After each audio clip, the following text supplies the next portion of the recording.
আমি ঠাকুরগাঁওর মানুষগুলোকে স্বপ্ন দেখাতে পেরেছি এবং ঠাকুরগাঁওর রাজনীতিবিদদেরকে আমি স্বপ্ন দেখাতে পেরেছি।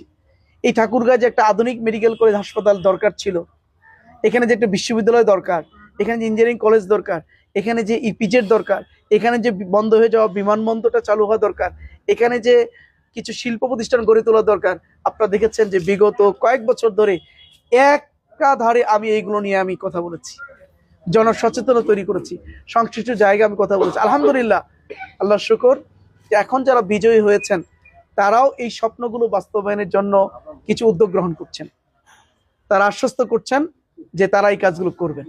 আমি জেনে খুব খুশি হলাম যে আলহামদুলিল্লাহ, যে স্বপ্নগুলো আমি দেখতাম, যে স্বপ্নগুলো বাস্তবায়নের জন্য আমি অনেক কথা বলেছি, সেই স্বপ্নগুলো এখন সরকারি দল হিসেবে তারা এগুলো বাস্তবায়নের জন্য উদ্যোগ গ্রহণ করছেন। এই জন্য তাদেরকেও ধন্যবাদ।